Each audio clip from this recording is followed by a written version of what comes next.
Hey everybody, it's Tom Foster on the World of Marketing, and I am here with my good friend and attorney for 14 years, my estate planning attorney, Dan Rutenberg. And a lot of you people know I've been talking about my attorney, Dan, for a long time, and here he is on the podcast. Happy to be here. Thanks for coming in, 14 years, and he still can't pronounce my name right. It's Rutenberg. Rutenberg, see, look. Thank you for that, buddy. That's good. How are you? I'm doing all right, Well, thank you for coming to Old Town from Tyson's Corner, fancy Tyson's Corner. Yeah. That's where his swanky office is, out in Tyson's. That's right. And, Tiffany's building. Yep, that's right. That's exactly right. It's on the Tiffany's building. That's my basement. And you've been there for how long? How long have you been there? So the 19th of this month, May 19th, will be my 25th anniversary with the firm. Wow. But the firm's been there. They were one of the first people in that office. When it was empty, they were like one of the first tenants. And I just saw an email. I got an email today from your firm that you got in super lawyers, you and Catherine and Mr. Plevy for the, I think it's your 10th time. I have no idea. But anyway, congratulations. Thank you very buddy. much. Thank you. And that's because you're a great lawyer. Maybe. I mean, I am a great lawyer. You are a great lawyer. But I don't know that's why I'm in super lawyers. I think that's more marketing than anything else. Of course. But I can say that you're a great lawyer, and because you've been my lawyer for many, many years, and you were my lawyer first, and you were referred to me by my cousin Sandy Thomas, who's also a great lawyer. And I asked him years and years ago, I was like, I need an estate planning lawyer. Who do you recommend? He was like, you got to use Dan. And so you and I connected. Yeah. That's a huge compliment from him because right? he knows a lot of lawyers. Right. And he has lawyers working for him in his own firm. He's in one of the biggest firms. Yes. But he's the one that recommended you. So it says a lot about you, buddy. Yeah. And you've been great. And, I've been a good boy and updated my estate plan many times over the years, and you've been just fantastic. And the last time I updated, and we have been just a professional relationship up until a few months ago, where Charlotte and I came in, my wife Charlotte and I came in to update the estate plan. And of course, I'm going to be like, I got to, pitch this guy on a website and marketing. And why isn't he with us? And I'll never forget it. You were like, well, I do marketing in a different kind of way. Right? Yeah, I do. I'd say unconventional marketing for a lawyer. So what do you mean by that? I like to do fun marketing. I work a lot, and there's only so many hours in the day. And when as a lawyer, I got to produce. Right. And that's not necessarily fun. I enjoy it, but it's not fun. And office management is not fun. So marketing doesn't have to be fun either. You can write, you can give seminars, you can do all kinds of different events. But I figured I would do things that were fun because I enjoy having fun, and that way I'd have enough time to do both, have fun and market. So years ago, I started thinking of how can I do fun marketing ideas and connect it with your passions, the things you like to do for fun, right? Yes, that's exactly right. And that's what I with my associates, I try to get them to see that light too, is that you can connect marketing with things you enjoy doing. One thing I love doing is playing poker. So I started doing what I call a networking poker game. And I've been doing it quarterly for well over a decade. I don't know how long I've been doing it, but it's grown to be a massive event. I always have, 70 or so people show up. I was at the last one. It's a lot of fun. It was a lot. You had a lot of people there. You do it at your own house? Well, you have to do it at your house if you're going to play real poker, because in Virginia, it's illegal to play poker. We can argue a little bit about the laws on that, but I don't want to be arguing that. But there's an express exception in the code for a home game, as long as, the house isn't making money on it. Right. And I market it as the only poker game I know of where you can't lose. Yeah, and the other thing that you did there is, you took the time, we played poker for a couple hours maybe, and then you took a break You pulled everybody outside, and you had everybody come up and introduce themselves, and that's the networking piece of it. And what they did. It's one of the networking pieces. So I pull out the microphone, everyone gets their 30-second elevator speech. Right. And we run around and give everyone an opportunity to speak. And a lot of really good business happens there. Yeah. A lot of good business happens there. Not just for me, but for people connecting. And I enjoy it. I have a good time. My worst case is I had a good time. And for me, as a marketer, that's all I do. For me, this was kind of almost a breath of fresh air to kind of see you do this and the way that, and I'm, still love it. I've been involved in a lot of different things with you. And one thing that you and I have started together is the Poker Players Who Care. I'm not a poker player. Well, I wasn't before. You're becoming one. But I'm becoming one, thanks to you and, your patience with me and helping me out, which I appreciate. Thank you. And we started our own little Poker Players Who Care charity. And let's talk about that for a minute. Like, what are we doing here with this Poker Players Who Care, Dan? So, poker's an interesting sport, and it attracts interesting Notice he people. called it a sport. It is. It is a sport. It's a sport. It truly is. It absolutely is. It is not gambling. If you know poker, this is a skill. There's an element of luck. There's an element of luck in golf and football. There's an element of luck in all that stuff. There's an element of luck in poker, but there are many, many elements of poker that are skill-based. It's math, reading people, strategy. There's so much that goes involved into that. And it's a great game because it takes 15 minutes to learn the basics, but it takes a lifetime to master. You can always improve, and you got to play it all the time. Just like golf, you lose your skills. You got to stay up on it. So it is a sport. But a lot of people who play poker are in it solely for the money. And that's generally not who I'm interested in having come to charity poker tournaments. So Poker Players Who Care, the main thing we want to do is a charity poker tournament to raise money. Right. And what I learned when we first started doing this, and there were casinos everywhere, is that you'd get people in there and they just cared about the money. They didn't care about the charity. They were just looking for an opportunity to play poker. And what I'm looking for are people who like poker but also appreciate we're raising money for charity. And that's the main thing that we're doing. And I was telling this to a friend of mine who Mark Freeze. And I said, Mark, I don't want just poker players. I want poker players who care. Right. And he just threw up his arms. He's like, that's the name of the charity. And that's how we got the name Poker Players Who Care. And so, we just started it. We only have a handful of people that we're doing it. I for the last 12 years have been doing one for a great charity called Devotion to Children. And we did a charity poker tournament called Cards for Kids. But this is the 12th and final one of that. And now we're starting just a Poker Players Who Care one. Because poker, again, is not for everyone. And not everyone involved with Devotion to Children felt poker was appropriate. Right. So doing Poker Players Who Care, we don't have to worry about that anymore. Right. And it's just going to be run and participated in by people who get it and understand that poker players are people too, and that you can have fun raising money for charity. Just like I do fun marketing, I do fun charity. It's always try to do fun anytime you can. I like to fit that in. And fun is different for different people.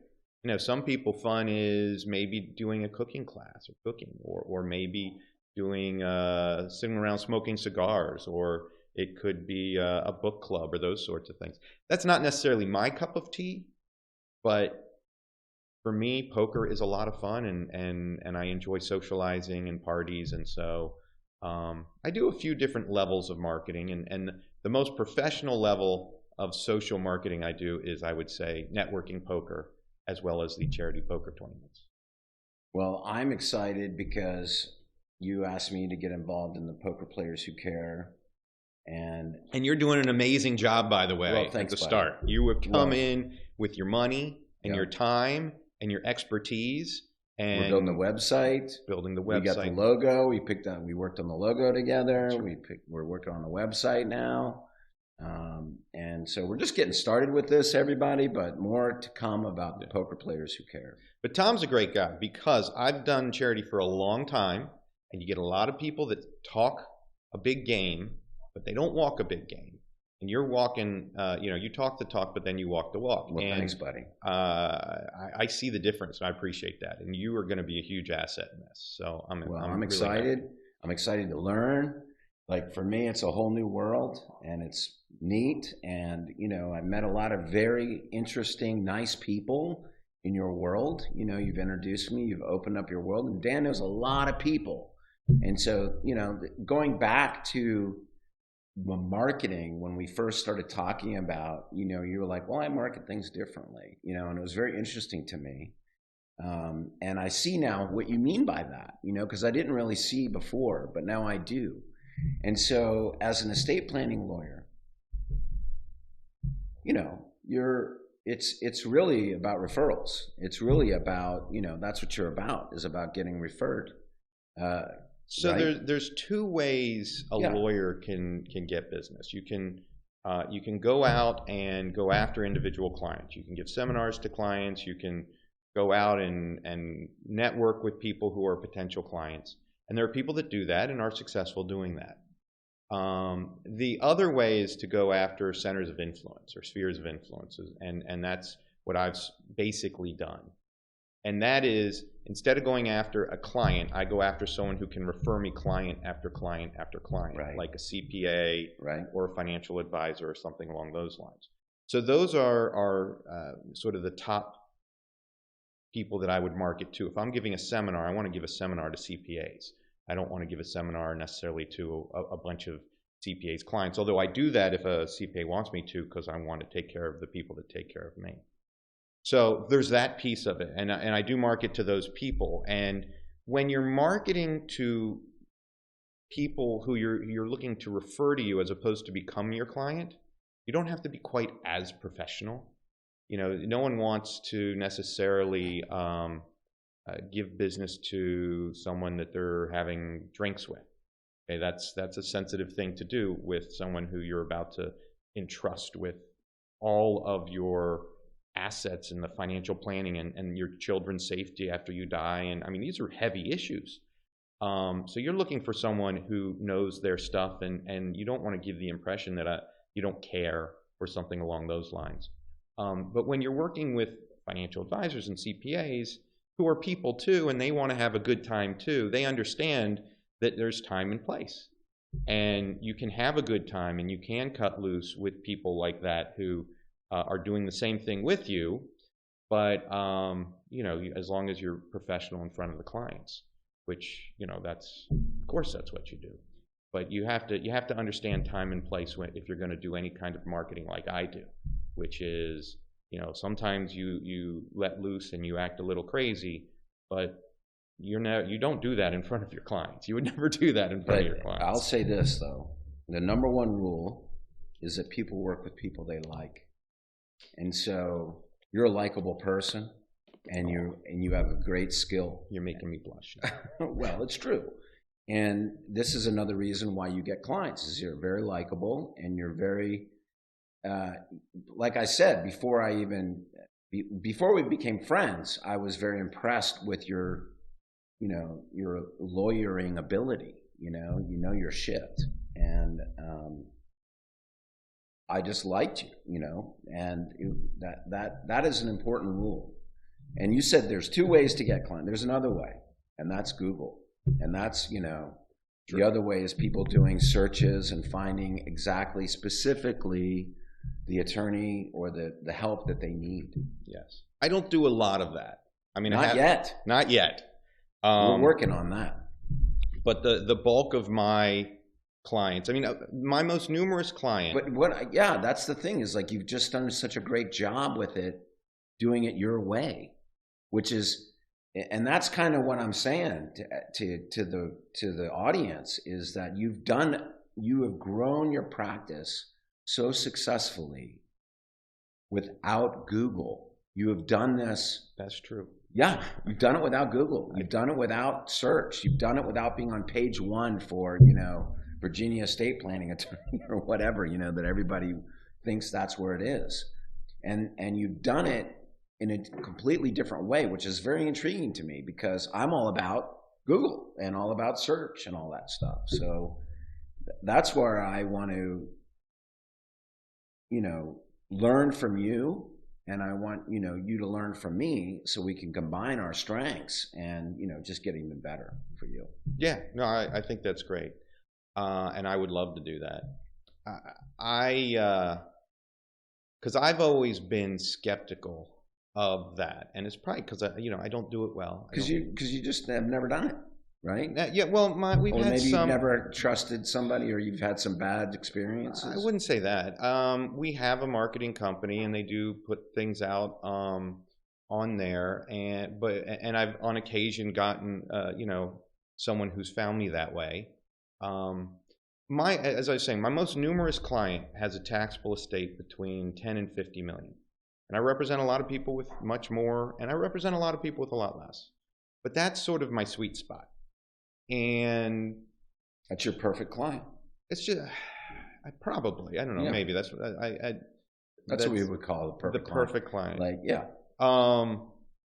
But if you've got $30 million, generally, you're not just going, I don't think, and this is where I might be naive on the subject, I don't think you're looking for a lawyer to do your estate planning. No, your people are looking for one. Yeah, your financial advisor, your other trusted advisors, maybe it's your accountant or whoever you have, they're looking for referrals, and I don't. But they might have specific needs, because when you get to a trust or an estate that it's that level, they have specific needs that are different than, somebody with $1 million.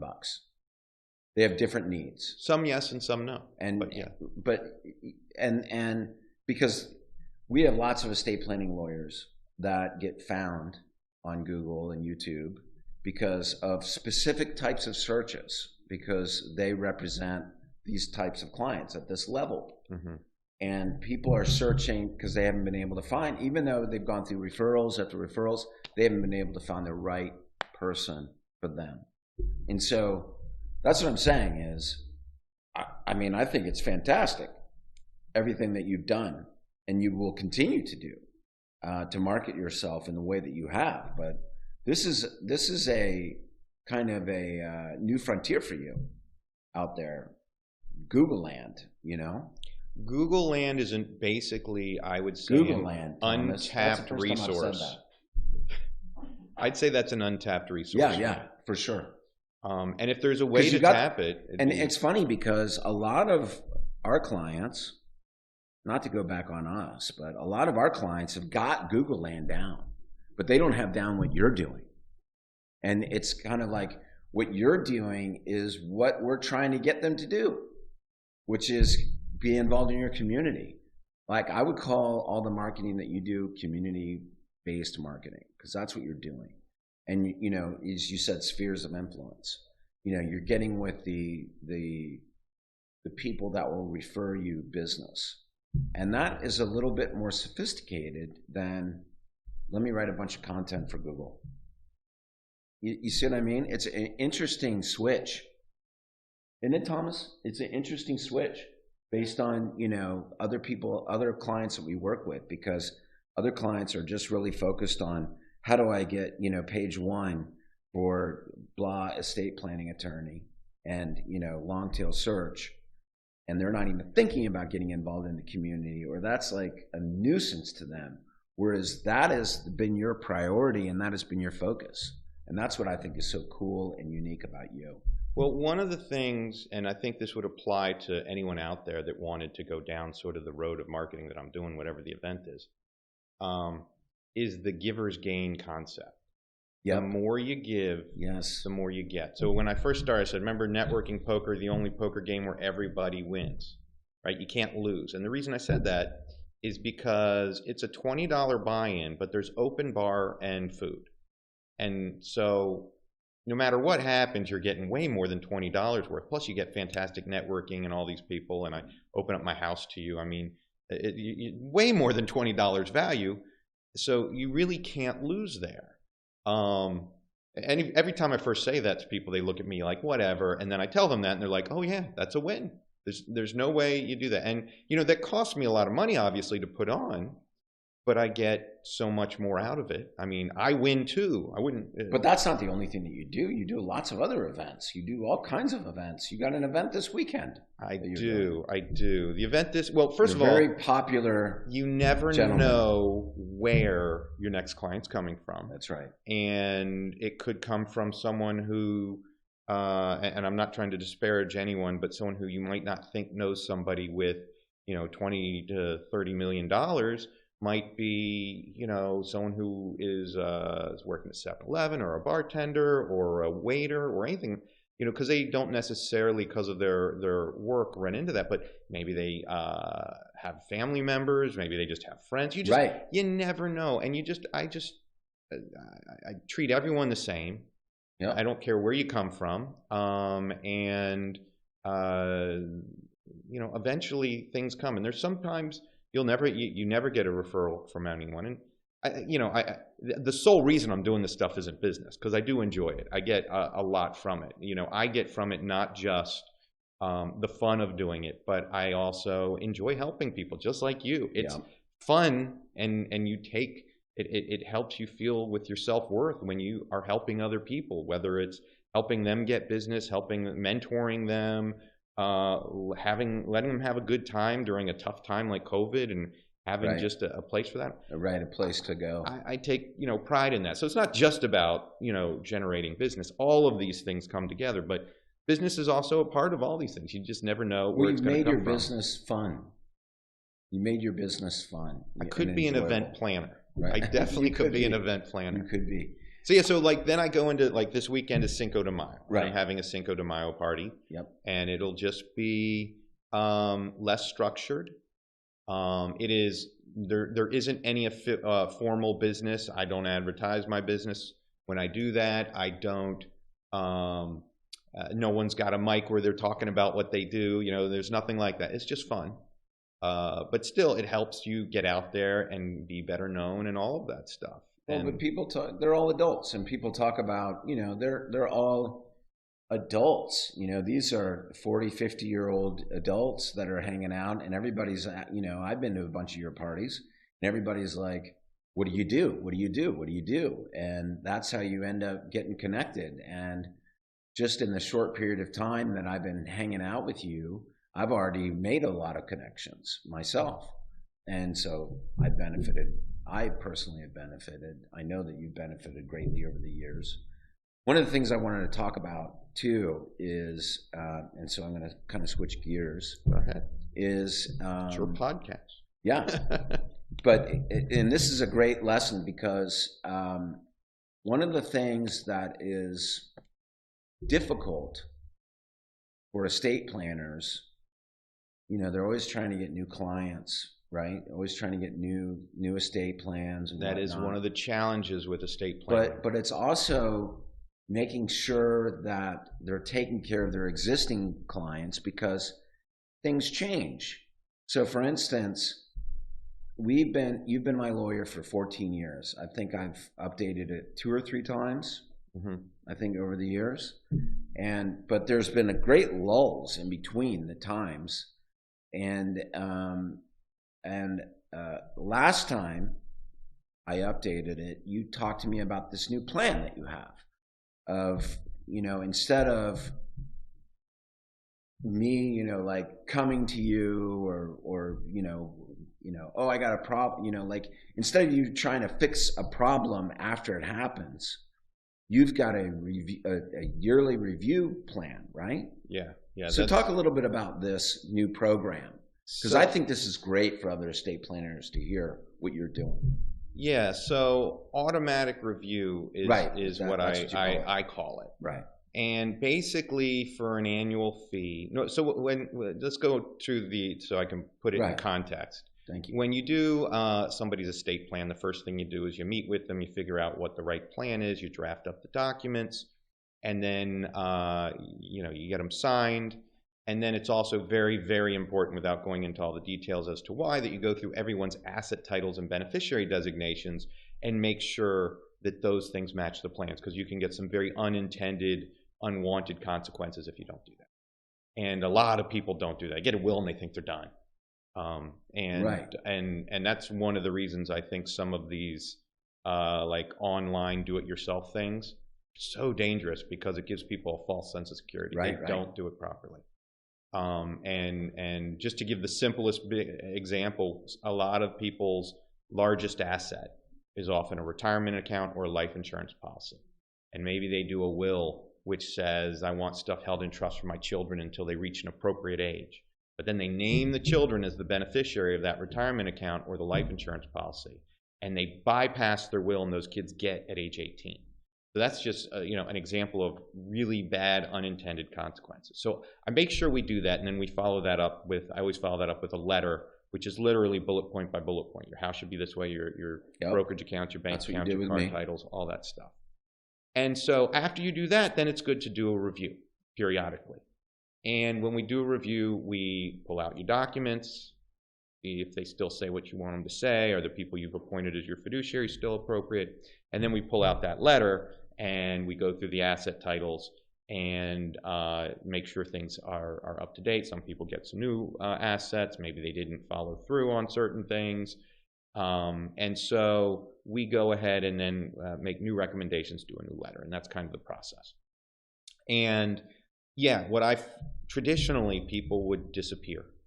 They disappear for a decade. I just had that yesterday. I had clients hadn't seen me in a decade. And so what I started doing a few years ago is I started putting people on or offering an automatic review. So instead of now I have two programs. One's called ad hoc review, which is traditionally when you want to do a review, you call me up, we would do the review. And then this automatic review for an annual fee. And on ad hoc review, when somebody meets with you, they pay my hourly rate. I'm $600 an hour. Figure about 2.5 hours to meet with somebody and write the letter. With automatic review, that's included. So that meeting's included. I charge, I'm giving out my fees here. I don't know that I should, but I charge $500 an hour. Okay. I mean, not $500 an hour, $500 an annual fee for that. Right. So if you're it's a great deal if you do it. And what I found is my clients all love it, because they wouldn't have done it otherwise. They wouldn't have done the reviews. And if you're doing the reviews, it's so much less expensive to do it in the automatic review program. So they're keeping it up to date. And it's making sure that it's up to date and current with what's going on in their life. And then what I find out is I use a dentist analogy. You go to the dentist one every 10 years, then it's going to be horrible when you go to the dentist. Right. If you go every 6 months, it's not so bad. Right. Same thing with me. So hopefully after, we've done this a few times, it's just, keep it this way, keep it this way, keep it this way, good checkup, we're good. And it reminds everyone what they have and why. And it is a total win-win. My only regret on it is I wish I had thought of it sooner. Wish I had started doing it sooner. I hope all you guys are listening to this, because I've been talking about this and he's been implementing. How long have you been doing it? 2-3 years. And it's great. Like all clients are signing up for it. Of my new clients, more than 9 out of 10, I'd say sign up for automatic review. Yeah. And then when I do reviews of my old clients, they come in and they're 9 out of 10 of them are signing up for it. Where they're not signing up that way is if I just send a letter. I sent a letter to my old clients trying to get them to sign up, and they're like, no, they haven't had some kind. Here's a letter that it's just that it doesn't translate, or my letter just isn't there. But so and a lot of people just didn't respond. Yeah. So that's been my biggest challenge, is trying to get my older clients on board with that haven't come back in to get an estate plan done, to update their estate plan. But I bet you when something happens or some event happens that pushes them to do it, or they feel the need to do it, you'll be able to sign them up. Well, here's the other thing. A lot of estate planning attorneys, not all of them, because your malpractice carrier doesn't like it when you do it, but a lot of estate planning attorneys will maintain original estate documents for their clients in like big fireproof vaults. And that's actually a really big benefit for the client. But what happens over the years is you lose touch with some people. Yeah. Maybe they moved away. Maybe they had them redone again. Then you have documents in your vault which you don't even know that they're no longer valid, and it's not good for lawyers to have that. So now I will only maintain documents in my vault if you're on automatic review. Oh, and that helps. Incentive. That helps. Yes, that's another incentive to do it. And there are, I think, some clients that just pay that fee because they want me to they don't care about the review. I love they just this want me vision to of hold you on standing to them. in front of the vault. Remember you and I were talking about that. Taking a picture? Yes. Yes, we'll have to do that at some point. Cool. But for attorneys, that's a real concern. And this is a way of keeping your vault clean. It does keep your vault clean. So I still have some cleanup from older clients, but going forward, it keeps it very clean. I'm not making that problem worse, and I am slowly making the problem, fixing my older stuff. I'm at right now, ever since I started that, I feel better about my sort of client management of my estate planning clients than I ever have before. Well, you are a great attorney. I can say that. I don't say that about all attorneys, unless you're a client of mine. And he's not even a client yet. He's a friend and an attorney and your business partner, right? Yeah, my attorney. I mean, that says something because you represent so many, and you're seeing me. So I know. I'm very flattered. But I'm also very, very excited and very. I'm just thrilled to be involved in this charity with you and working with you and just kind of going through this journey, And hey, what's our website? Speaking of that. Yeah. Well, we're meeting with. Did we pick the web address yet? Because I want to put it out on the. PokerPlayersWhoCare.org. All right. So if you're interested, well, it's not up yet. It's not up yet. We're working on it. We're meeting with Gretchen next week. We're talking to her about the project, and hopefully we'll have it up in a matter of weeks. And we'll be looking for sponsors. Yep. For the first annual Poker Players Who Care. February 25th. Is that? I don't know. We picked the day. We moved it, so I forget the date we chose.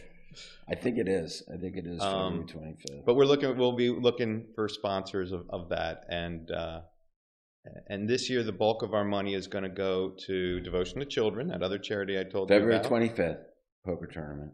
We're also giving to Boys and Girls Clubs of America. We're also going to give to a yet-to-be-determined Ukrainian charity. Yes. And then we're also going to have our own sort of fund to help people in emergency situations going through crisis. So that's our plan for this year's money. We don't spend any of it on ourselves. Nope. 100% volunteer. It's all about giving, not about taking. It's very cool, guys, and I will keep you updated about it. Dan, thanks so much, buddy, for coming in. This is fun. It's great to see you, as always. Everybody, Tom Foster on the World of Marketing. We will see you soon.